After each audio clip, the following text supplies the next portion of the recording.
You're listening to the Online Marketing Made Easy podcast, episode number 142. Welcome to the Online Marketing Made Easy podcast. Business advice so easy, you'll feel like you're cheating. And now your host, Amy Porterfield.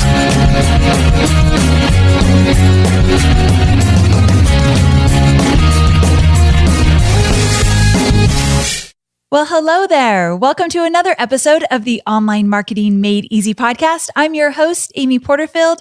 And as always, I'm thrilled that you've tuned in.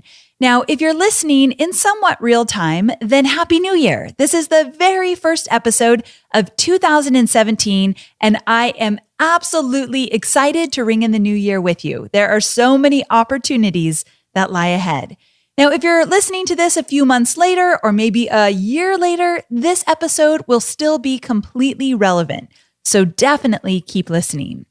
Now, to start off the episode, we're going to be talking about bold moves. And there's this quote that I absolutely love from Norman Vincent Peale. And this is what he says: "If you put off everything till you're sure of it, you'll never get anything done." Isn't this so true? There will never be an absolutely certain time to do anything important in your life, especially when it comes to your business. Now, if you're not taking risks, if you're not making bold moves in your business, then you're not allowing your business to grow and reach new heights. So today, I wanted to start the year off with saying, make a bold move in your business to shake things up for the new year. Take a chance, take a risk. Now, I believe that you have to get uncomfortable in order to make big shifts in any area of your life. Now, I can't take full credit for that because I learned that when I worked with Tony Robbins. He was always talking about getting uncomfortable in order to grow. And I definitely subscribe by this way of thinking. Now, when I'm talking about uncomfortable, I mean that you might do something that's scary or really awkward. I feel awkward all the time when I'm doing things in business that are new. So maybe you can relate. Or just extreme uncertainty. The thing is, you might just feel like you are going crazy. Like, what am I doing? This is crazy. This is such a leap of faith. But you have to get into those moments, I believe, in order to grow and in order to move in the right direction.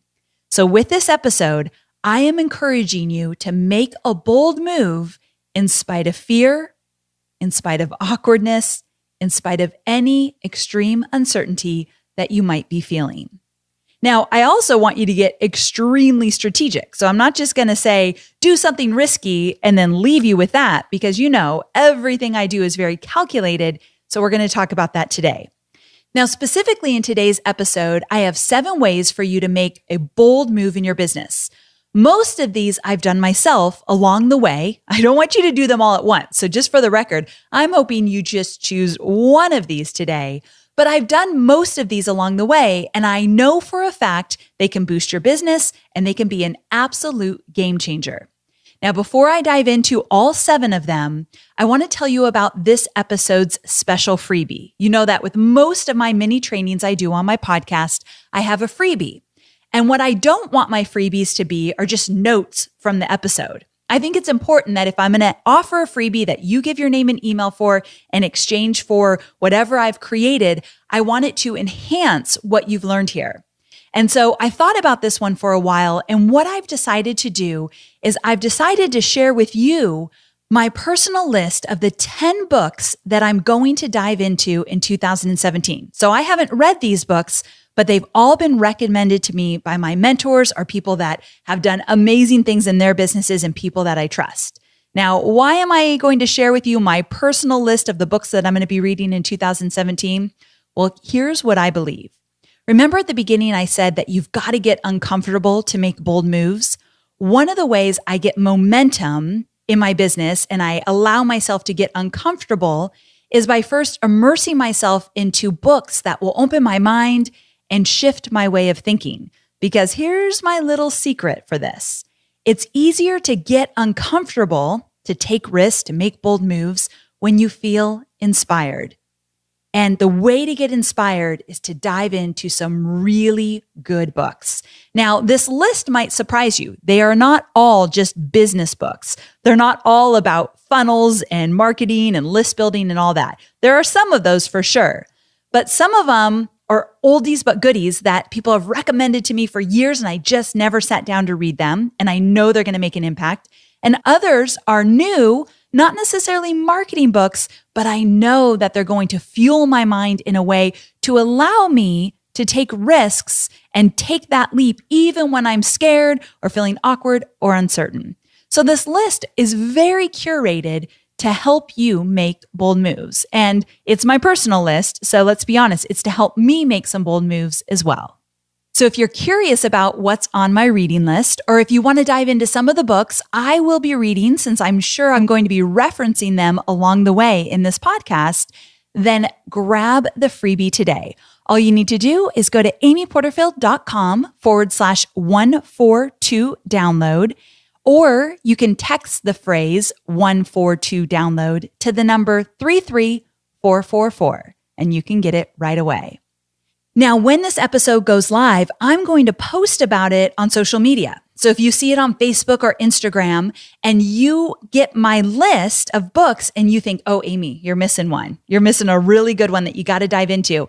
I want you to post about it in the comments.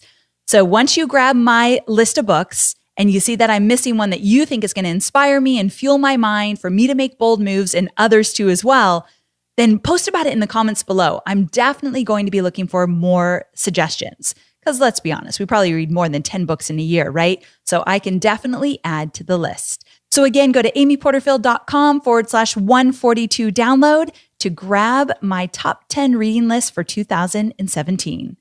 Okay, so now we are going to dive into those 7 bold moves. And remember, my goal for you is to just choose one, to shake up your business, to approach things a little bit differently, to breathe new life into what you've been doing, and to get more inspired. So at the end of this episode, I hope that you've chosen one to run with. Let's do this. Bold move number 1, launch a podcast. Of course, I had to start here, right? I know I'm completely biased, but let's talk about this. If you're listening now and you already have a podcast, then I think you're shaking your head thinking, yep, this is a bold move for sure. And if you've been thinking about doing a podcast for a while and you just haven't taken the leap, then maybe I could nudge you a little bit closer. So first, let me start out with some statistics. 21% of Americans aged 12 and up have listened to a podcast in the last month. This is up from 17% in 2015. So it's already climbing. Podcast listening grew 23% between 2015 and 2016. 64% of podcasts are being listened to on a smartphone or tablet. You can't beat the convenience for your audience. Now, another thing I want to bring up is that a while ago, not too long ago actually, I interviewed Michael Stelzner from Social Media Examiner. And one thing he said is that he feels like podcasts are still the wild frontier compared to everything else. They're still the one platform that isn't so guarded by specifically algorithms. And I love that because it's totally true. I would never have ever gotten in front of most of you listening now if I didn't have a podcast on iTunes. I really do believe it is a huge part of my success over the last few years. So to me, the numbers don't lie. Podcasts are only getting bigger and better, and it's definitely something that you're not too late to the party. You can definitely start today and see some amazing traction. Now, specifically, why do I podcast? Well, definitely it helps me build trust. I get into your homes or I go on your walks with you or I'm in the subway or in the car or whatever almost every single week. And we've built this bond together. It's really funny. And I don't know if you guys have ever experienced this before, but when you meet somebody in real life after listening to their podcast, it's the oddest, weirdest feeling. So when I listened to Michael Hyatt's podcast over and over and over again, and then I got to meet him and I was in a room with him, we went out to dinner, and I almost just wanted to close my eyes because that's how I felt most comfortable with him in my earbuds. So the voice is a big thing. So when I am in real life with other people, they'll say, it's so weird seeing you because I'm just so used to hearing you. And I love that. I love having that instant connection before they even meet me. And you don't have to have a great voice to do podcasting. You just have to have really great content. So don't let the voice thing slow you down. I've had questions about that a lot. It's really about the amazing content. So 1, it helps me build trust. 2, it establishes me as an expert. I am now known for not just Facebook. Before, when I came on the scene, it was all about Facebook.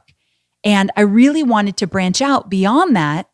And I think my podcast put me on the map because before my podcast, I was known as a Facebook expert. And then I came out with Online Marketing Made Easy. And in the beginning, I talked about Facebook a lot. Now I hardly do. I only talk about Facebook groups and Facebook ads. Those are the 2 things that I think are most important on Facebook. So I've now gotten into more list building and course creation and webinars, which are what my brand is all about. The podcast gave me that platform to do so. Also, I can offer value in the form of freebies that help me grow my email list. So in so many of my episodes, we take extra time to create really valuable freebies because I don't want your name and email if you're not really excited about being a part of my community. So I create these freebies for a lot of my episodes so that I can add value to you. And of course, I build my community. So it's become a huge list builder for me.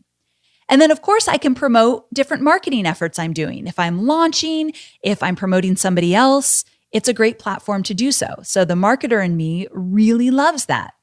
And then I also get to connect with other people through interviews. I don't do a lot of interviews, but the interviews that I have done, some of those people are fast friends.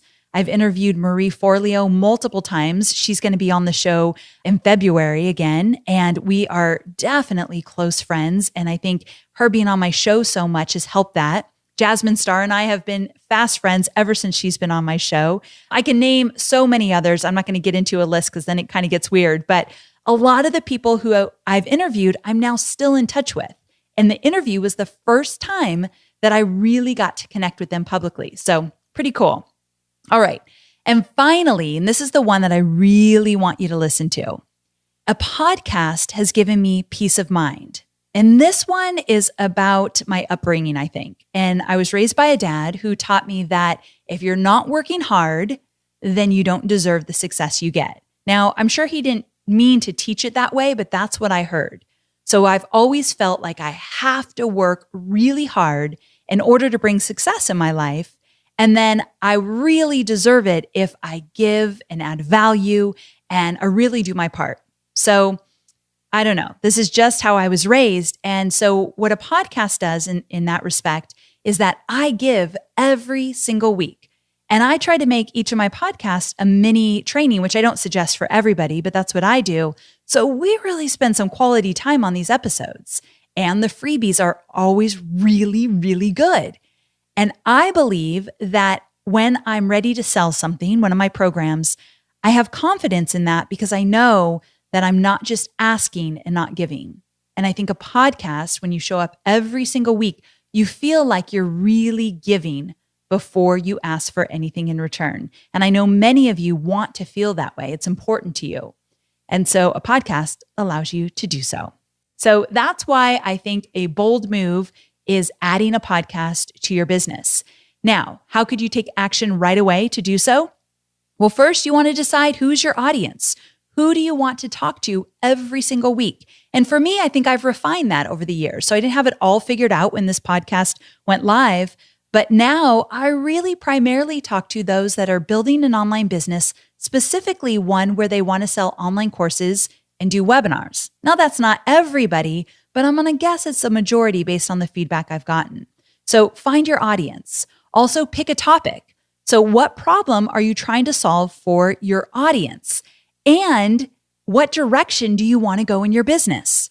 I was talking to a guy the other day who he said, I'm known for this one thing, but I really want to be known for something bigger. And I said, I can relate to something like that because I just told you about moving on from just Facebook. And I really do believe that if you position your podcast right and you do a good job, you can definitely broaden your scope there. And then next, you want to pick a format. And what I mean by that is you don't have to have this all figured out, but these are things I want you to start thinking about.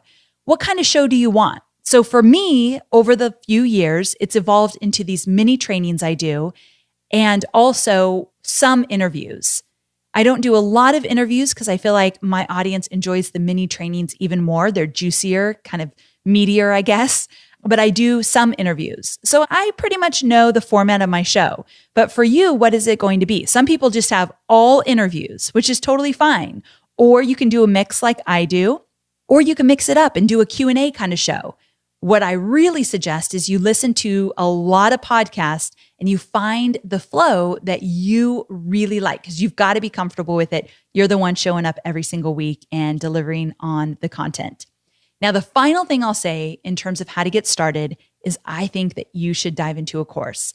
I think that with podcasting, with the equipment and how technology changes so quickly and the little nuances that really put you on the map starting on day one, I say follow an expert.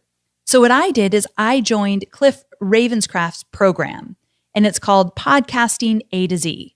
And I loved it. And specifically, more than anything, I learned about the technology and how to get on iTunes and other platforms and all that good stuff. So I really liked the technology. He gets into so much detail, and he actually puts together packages you can buy in terms of equipment. And that's exactly what I did. And I've been using the same equipment since the day I started. So love the program. But another great program that I've talked about here on the show is Podcaster's Paradise, John Lee Dumas. Another great program.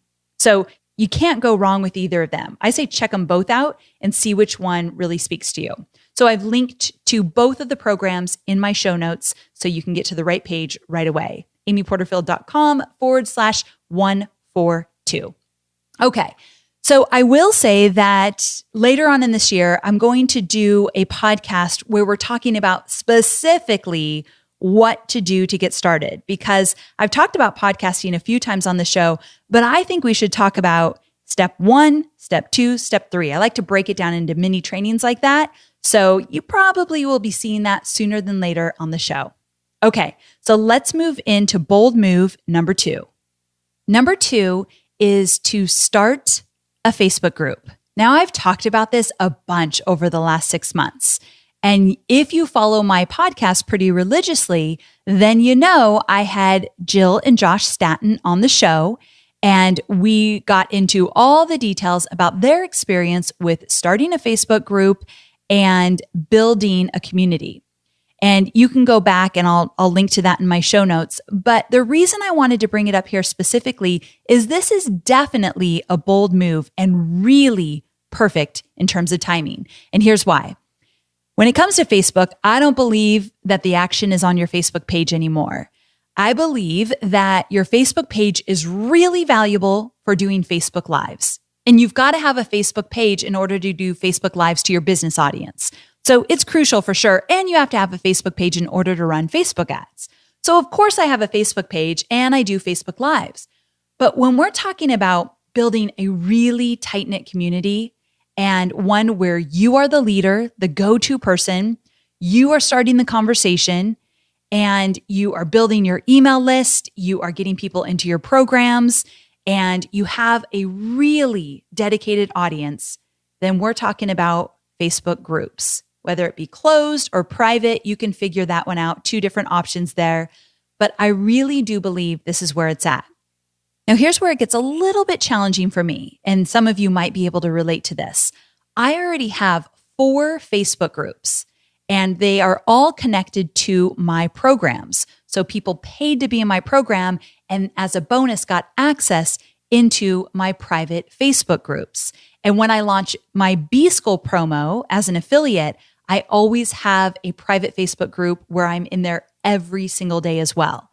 So I feel like I am definitely maxed out on my Facebook groups because I do Facebook Lives in 2 of them every single week. I have a community manager that manages 2 others. But if I were to create a private Facebook group based on a community, like I'm talking here, building a community, I feel like it's almost not fair. I should spend more time with my paid customers. So I'm at a little bit of a crossroads right now, trying to figure out how can I make this all work. because I think that Facebook groups are where it's at. So if you don't have my challenge, definitely think of this one. So here's what I want you to think about. When you create a Facebook group, you want to create it around a specific topic or a movement, or you want a central theme. So whatever it is you do in your business, I bet you could choose a central theme. Here's what some people are doing. I know this guy that has a program all about how to sell on Amazon.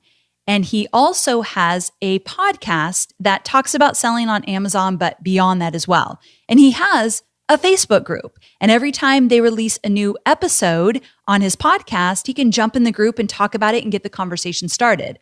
I absolutely love that because you know that Facebook groups, when you are the leader and when you have an engaged community, are a great place to then offer some opportunities for opt-ins to grow your email list.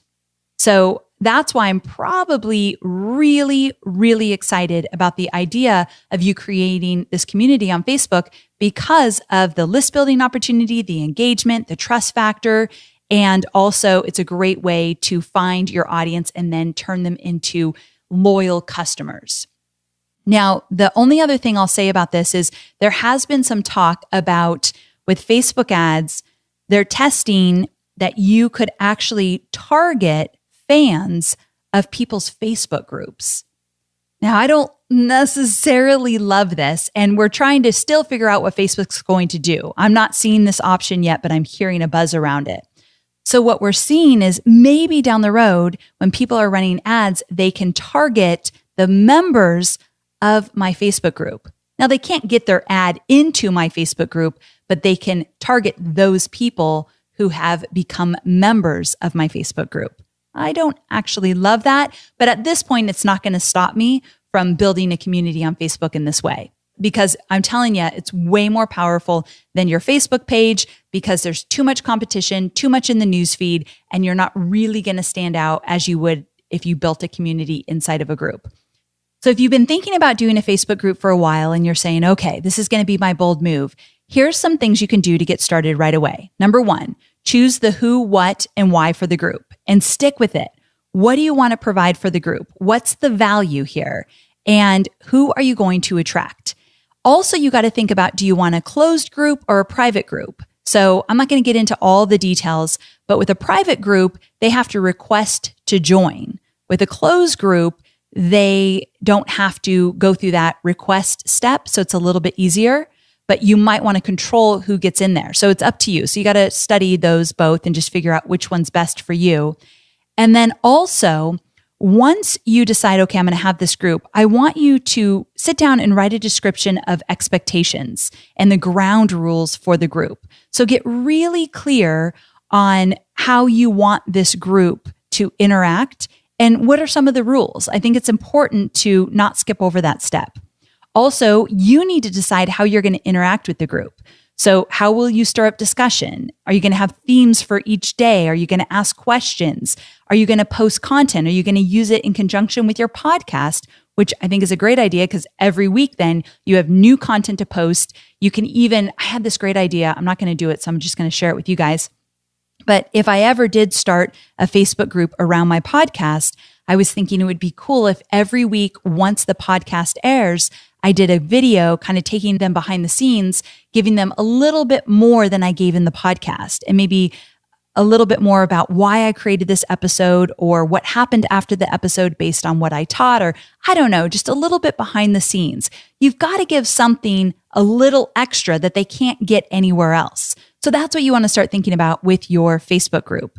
And then lastly, decide on roles. So you probably shouldn't just make it you if you're planning on growing this group pretty quickly. So I think a community manager is always a good idea. And a lot of times when you have a small business and you're just starting out, then your VA starts out as your community manager. I've definitely done that. Travinia, my assistant, who's been with me for years now, she has been in many Facebook groups where she's helped me with the community. We didn't give her the official title community manager, but she definitely acted as if. So you can use people on your team. You don't have to go hire it out right away. So those are some things to think about if you want to make a bold move and start a Facebook group.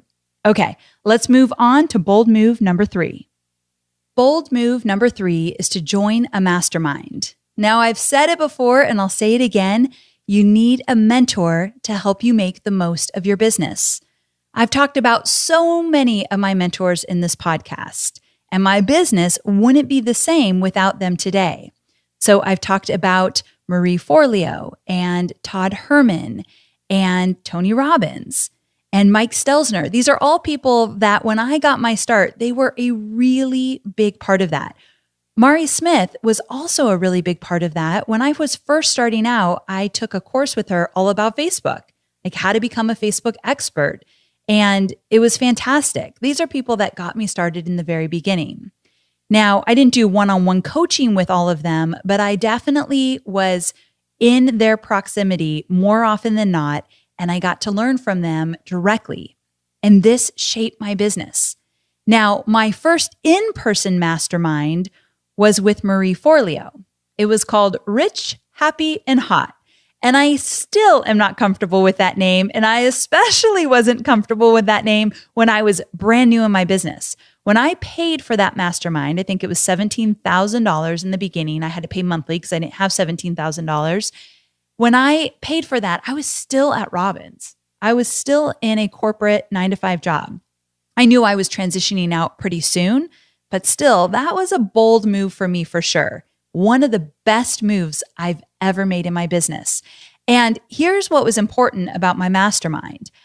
I learned a lot, definitely, but I think even more so than that, I was surrounded by about 15, 20 entrepreneurial women, many of them doing bigger things than me. I remember one distinctly, Laura Roeder, and she was a few years ahead of me in her business. And I hung on every word that girl said. I probably still do. I really look up to Laura. She's now gone on to really change her business model, and she has Meet Edgar, which is the social media scheduling tool. And she was getting started in her business a few years before mine, so she'd already gone through a lot of the struggles I went through. So just getting to be around her, and she would take a hot seat and talk about her business and how we think about how it applied to mine. It was just so valuable. So surrounding yourself with like-minded people, especially people that are a little bit ahead of you, is a great idea. And a lot of times that's what you'll do in a mastermind. Now, I like masterminds where you meet in person. So with Marie, she doesn't offer it anymore, but I did it for 2 years, and 4 times a year we would meet. Mexico, New York, Arizona, I can't remember the 4th one. But we would meet up and we would take hot seats and we'd have to prepare to make sure we got the most out of it. And then we'd do weekly calls on Skype. So that's basically how it went down, and incredibly valuable. And now, not only am I really good friends with Marie, as I mentioned earlier, but I went through B-School, her program, one of the biggest, best programs I've ever been through in all of my business. And now I promote it. I'm a huge promoter. I do a whole huge bonus package with it because I believe in it so much. That whole thing, my affiliation with B-School and getting to be a part of it. I mean, I have a module inside of B-School all about Facebook ads this year. None of that would have happened if I wasn't in this mastermind. So getting out there, getting in front of people, meeting them in real life, game changer for sure.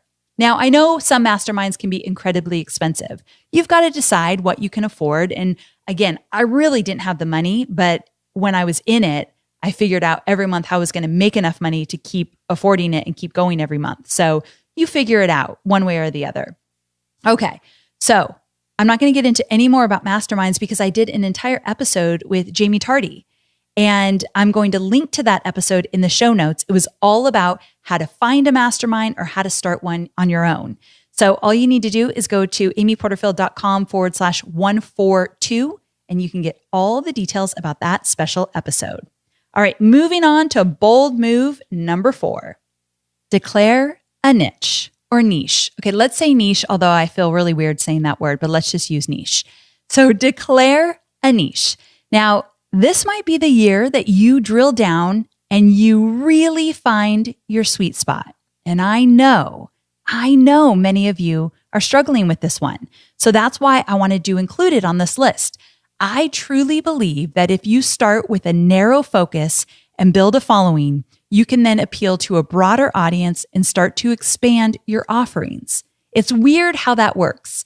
Niche or niche down a little bit and grow your profits a whole lot more. I would never have believed it if I didn't try it myself. So let me tell you a quick story. When I was launching the Profit Lab, although it did really, really well, I was still struggling with finding my audience. And here's how I knew I was struggling. People would come into the program and someone would say one of two things. One, Amy, I sell t-shirts, physical product. I sell t-shirts and I'm not sure how to apply what you're teaching when I'm selling a physical product. And then they'd get into something specific I taught and then they'd have a question about it. Or, Amy, I have a physical location, a mom and pop shop. We're a restaurant. And I'm not really sure how to apply what you're teaching here to my restaurant. And what would happen when I would get those questions is my heart would beat a little bit faster and I'd get uncomfortable, kind of squeamish inside. And the reason that I was having a physical reaction to these questions is they were not my ideal customer. I had attracted them because I didn't say who the product was specifically for. And I really do believe a lot of strategies I taught in Profit Lab would apply to them, but I wasn't an expert. And so I felt always a little bit uncomfortable helping them. So when I got a business partner, I've talked about Devin Duncan as my business partner. When we became partners a few years ago, we did the last launch of Profit Lab together. And I said to Devin, how do you feel if I literally say during this launch, this Profit Lab program is for anybody who is building an online business and they want to sell their knowledge online via courses, services, coaching, but specifically people that are selling their knowledge and skill online, like info marketing. I said, how do you feel about me saying that? And thank God he was like totally fine with it. And I thought I could really screw us up right now because I wanted to make more money on that launch. We had big plans for it, but I thought, this is it. I'm going to screw it up this time.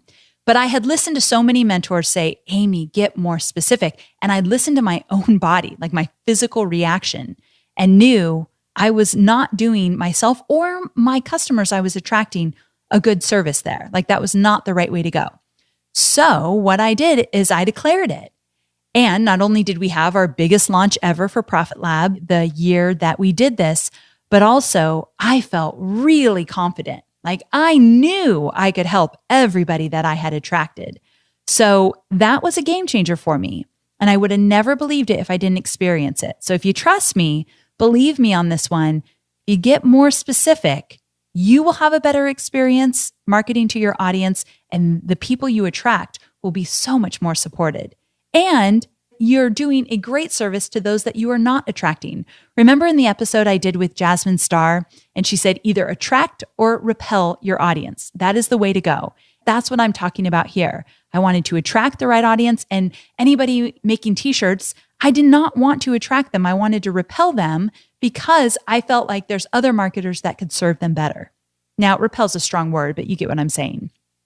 So if this one's speaking to you, how can you take action? Number one, do a content audit. How can you take the content you already have and take a deeper, more niche-driven dive into what you do? Or is there a certain segment of your audience that you absolutely love to serve? You know that there's low-hanging fruit there, meaning you know that you have something they want and you want to drill down there.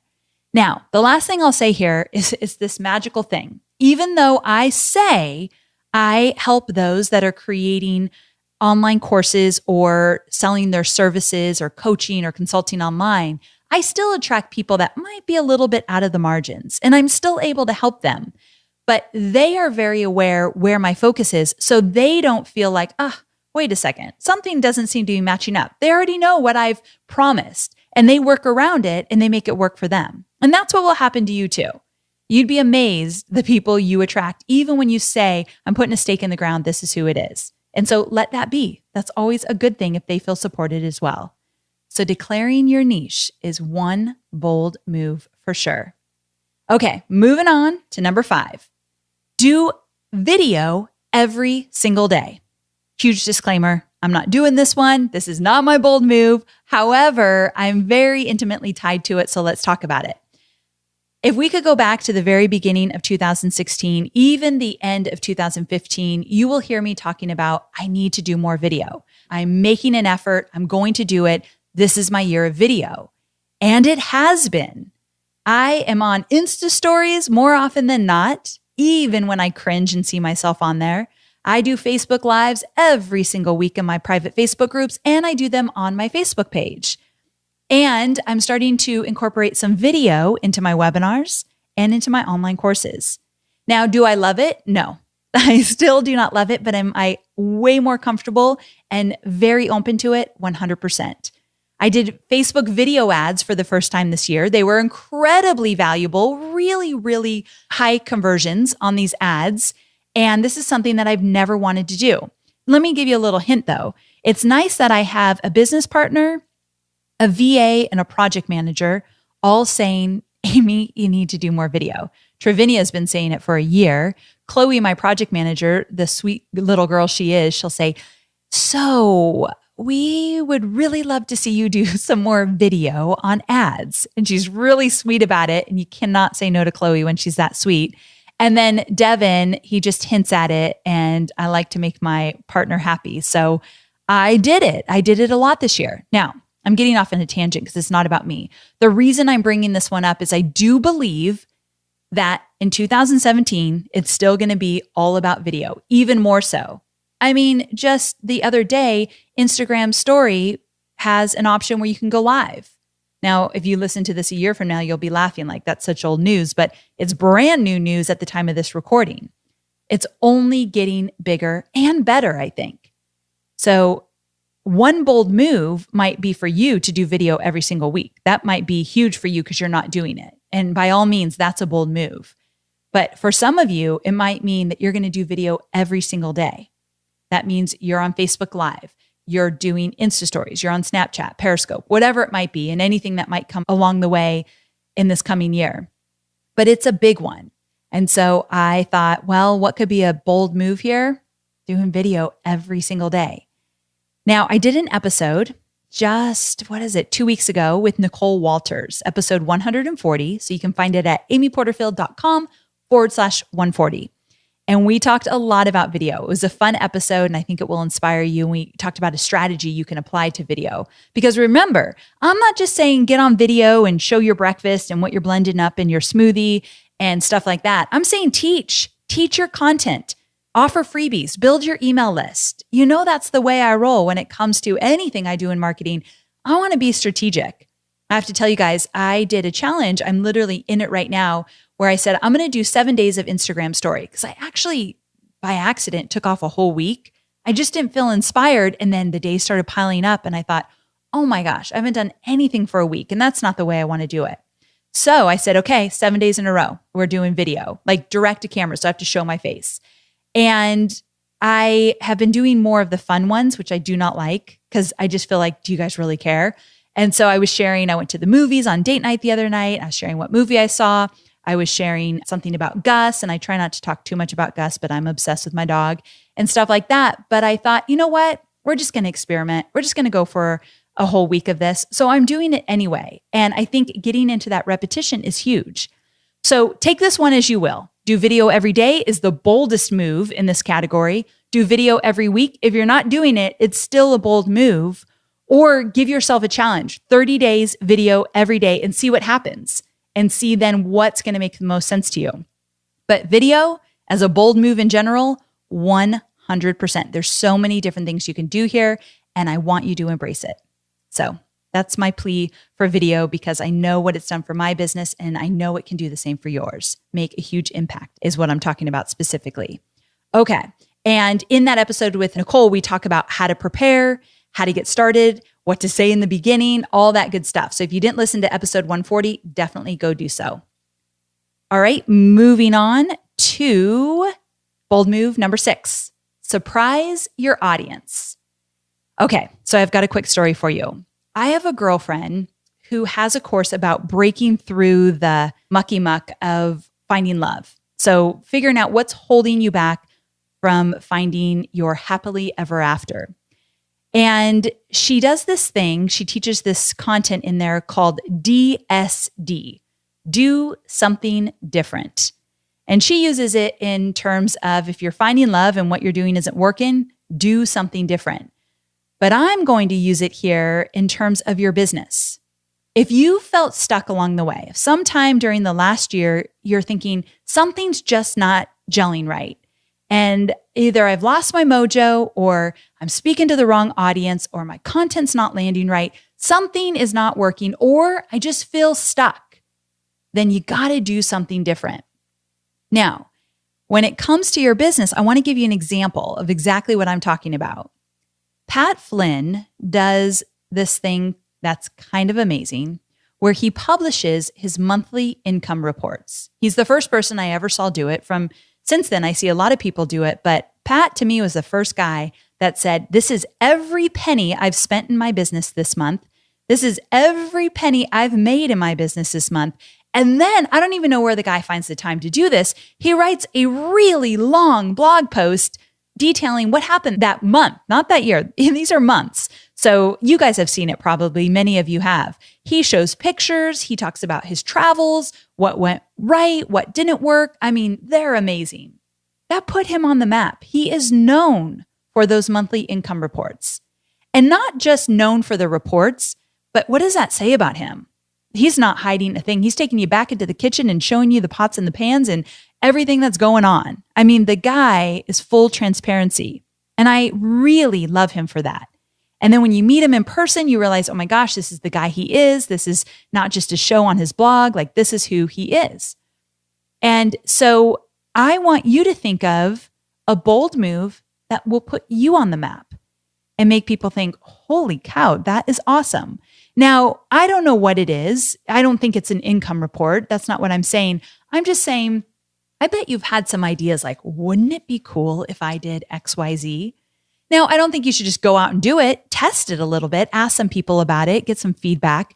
But I bet some of you have been thinking about doing something that, whoa, that would be pretty cool and pretty crazy. But what if it really worked? You got to take risks. You got to experiment and get uncomfortable in your business. And it may not work. You may crash and fail, but you always can get back up. We know that, right? So don't be scared to make those big mistakes, because they could turn out to be as fantastic as Pat Flynn's idea. I bet when he told people he was going to do that, he didn't ask me. We didn't even know each other when he did it. But if he asked me, I'd be like, you crazy? That's weird. Don't do that. I don't think I'm really good with big ideas all the time. But good thing he didn't ask me, right? Because it's amazing. So be careful who you ask. You got to know in your heart if you think it's the right way to go. But I always like to get feedback from people I trust. And then I go with my gut. Whatever works for you, do it. But I want to encourage you. So how do you get started with surprising your audience and doing something different? Well, you got to just ask yourself, what can you do different in your business in terms of how you communicate with your audience? So that's really what we're talking about, how you communicate with your audience. Can you change up how you deliver your content? Can you be more raw, more authentic? In what way can you be? I mean, video probably is the fastest way to get there. Facebook Live would probably be your first step, but then how can you do Facebook Lives a little bit different? How can you stand out? And in a really noisy world, this is a good question. And so, I don't know, maybe this is your bold move, but I definitely wanted to bring it up. All right, we're moving into the final stretch. This is one of my longest episodes, but I think that these bold moves, hopefully you're getting excited and you've probably found yours by now, or you're waiting on this final one. Now, I don't know if you're going to love this final one, but this one's a biggie and it's important. And I'm going to really encourage you to listen up. Like if you're multitasking, come back to me in this moment, because this one could kind of change your life. And let me tell you a quick story before I get into it. Well, first of all, let me tell you what it is. Number 7 is re-examine your business model. I know, kind of big, right? But let me break it down for you. I have a really good friend who is in an industry where she's been doing really good. Like over the last year, she's made amazing strides. She's partnered with somebody. And so together they've created some awesome stuff. And then the partnership dissolved. And it was very unexpected for her. So she just wasn't in the right mindset. Like she didn't see it coming. And so I got on the phone with her about a month after it happened. And I was devastated for her because I knew she was really hurting inside. Like, you know, sometimes in business, it's not all business. Like sometimes it really hurts. And she was devastated by it. And so I said, well, what are you going to do? And she said, well, I've always wanted to do XYZ. I'm being cryptid because it's her own personal story, but you'll still get the point. So she said, I always wanted to do XYZ, and I just was always afraid to do it. And in this partnership, I really didn't get the chance to do that. I didn't have the bandwidth. It wasn't the right setting or the right audience, but it's always been in the back of my mind. And I told her, I said, oh, yes, it has. Like, you've talked to me about it months and months ago. Like, it definitely is something that you've got to experiment with. You at least got to test it out.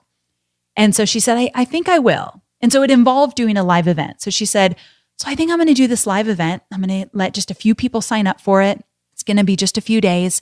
And in my mind, I'm thinking, great, that's something great to work on in the new year. Because this was about 2 months ago. So it was somewhere in probably November we were talking about it. So in my mind, I'm thinking, yeah, this is great moving forward. And she said, so I'm going to make it happen in 30 days. And I'm like, what? What are you talking about? I was scared for her because it was a bold move to totally change everything she was doing and try something new. But she said, I got to do it now or I'll never know. And if I stretch it out and say, okay, I'm going to do it in the new year, I probably won't do it till Q2. And now I've wasted all this time. And by the time she talked to me, it had been a good month of her feeling sad, having some probably mopey days in bed, talking to a lot of people, probably some tears. So she had gotten through that initial shock of, whoa, this totally rocked me. And now I'm going to try something new. And we all know that if we don't try it, nothing ever happens. And after she did it already, and I got to talk to her afterwards, and she said, holy cow. I thought she was going to say, holy cow, I loved it. It was a huge success. And she didn't actually say that. She said, oh my gosh, so many learnings. And right there, I was thinking, ding, ding, ding, what an amazing experience she just set up for herself. Because all the learnings that she just got when she said, I'm doing it in 30 days, I'm sure she didn't do it exactly the way she wanted to do it. I bet she's been envisioning this live event she wanted to do for months, and it wasn't exactly how she thought it was going to be. And I'm sure she did it on a really tight budget. But now she had all these learnings to take with her into her next phase. So whether she still wants to do them, maybe she doesn't. I don't know all the details yet. But she said she learned enough to know, okay, now I have enough to make my next decision. And that's sometimes what we need in our business. We need to experiment with something to decide, okay, so is this the way I want to go? And it's okay to say no. Like if she called me tomorrow and said, I don't ever want to do an event again for the rest of my life, I'd say, amen. Now you know. Now you know. That's awesome. So I just want to congratulate her, and she knows who she is, for doing it. And what's so ironic is her partner, her ex-partner, encouraged her to do it, which I love that. So, I mean, talk about just a great relationship. This ex-partner said, you need to do it. And I thought that was awesome. And I thought the ex-partner was crazy. But again, you guys probably shouldn't be asking me for creative ideas because I'm obviously a little bit stunted in my recommendations, because I would have totally told her, yeah, just wait till the new year. I also have a big heart, so I'm always trying to be sensitive to people's feelings around like what's going on with them. So I thought she needed a little bit more time, but she didn't. She just needed to go for it. And I love that. So I tell you all of this because you might be in a place that your business model is broken or coming apart or did not work out as you had planned. And now it's time to re-examine your business model. And that is a bold move.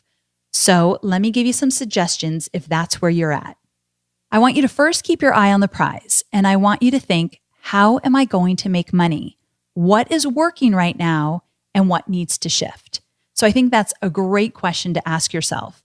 And a lot of people that I've worked with, they forget that they've got to make money in the process. Most people don't have a spouse that's supporting them so they can do whatever and make big mistakes. If you do, take advantage of it. That's awesome. Most of us don't have that. And so you do have to keep your eye on the fact that, look, I've got to make money, but also what's working right now and what do I really, really want to do? That is a great question you've got to ask. Now, perhaps your bold move to shake things up might be that you're going to add webinars to your business. Or this year, you're going to do one live event because you really have this great idea for a live event. You want to do an in-person workshop and you're doing it this year. Mark your calendar, put it there. That's your bold move. Or it might be a coaching program. an in-person coaching program, an online coaching program. Maybe it's something that's a little bit out of what you've been doing, a little bit out of that range, but it's something you wanted to try. And this is the time to decide. And that's why I wanted to encourage you to re-examine your business model. Now, a lot of you are in a place that you're doing one-on-one work, one-on-one service-based businesses. And your bold move moving into the new year is you're going to eventually transition and let go of all of your one-on-one clients and move into selling online courses. I say that because I know a lot of you are in that spot right now. A lot of you are inside my courses that convert or webinars that convert. And that's where you're going. That's a bold move. So here's where I'm going to leave you. And that is that I don't want you making a bunch of bold moves in the new year. That is not my plan for you. I do not want you to take 3 or 4 of these, jot them down and saying you're going to do them. Be very kind to yourself in the sense of choosing one. And that's all you focus on. And here's what I promise you. If you do that bold move and you get it done, and let's say it's Q2 of the new year, then add another bold move if you want. You just have to promise me that there's only one. And I believe adding webinars to your business is a bold move, and that's all you need as your bold move for the year. Or that you're doing video once a year. Or something bigger like you're starting a podcast. Whatever it is, just choose one. That way, you don't fully overwhelm yourself. But I wanted to end with re-examining your business model because I know some of you will find that incredibly valuable and timely as you listen. So there you have it. What do you think? Which of these 7 bold moves is right for your business? Or maybe you have an idea for a bold move that I haven't mentioned here, but you've been thinking about it for a while. Maybe it's time to dig in and get it done. Now, I want you to think about how you can implement just one of these bold moves right away. I don't want you to think about this for a month or over the next week. Today, I want you to give it some really solid thought. And quite honestly, I bet one of these bounced out to you right away. Like you knew, that's the one. I've been thinking about podcasting for 2 years now. That's the one I need to do. I bet you know which one is right for you. And if you do, here's how I want to help you get started. I'm going to ask you a question, and this is going to get you instant momentum. Here it is. What is the first small action you can take today to set your bold move into motion? Think about it for the next few minutes and then go do it. Today, you're going to take one action. It can be really small, but it will set things in motion for you to move forward with your bold move. I can't wait for you to get started. And before I go, to keep yourself moving forward throughout 2017 or whenever you're listening to this, I think it's motivation in general, I'm sharing with you my personal reading list, the 10 books that I am going to be reading in the next few months. Now, I've chosen these books to inspire me and give me some new ideas for my own content creation. And I'd love for you to dive into them with me. It's kind of like a book club because I'm sure I'm going to be talking about them here and there throughout the next few months of my episodes.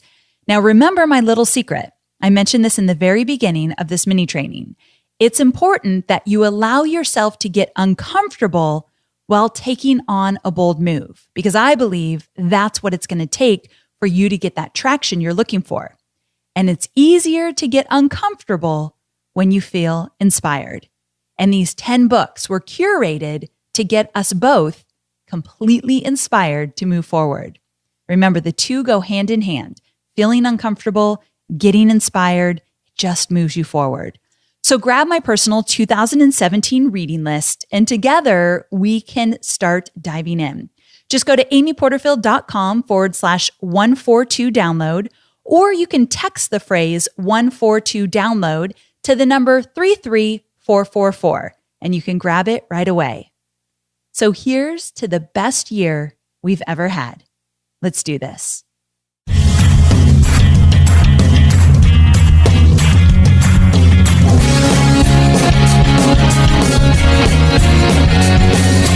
Thanks for listening to the Online Marketing Made Easy podcast at www.amyporterfield.com.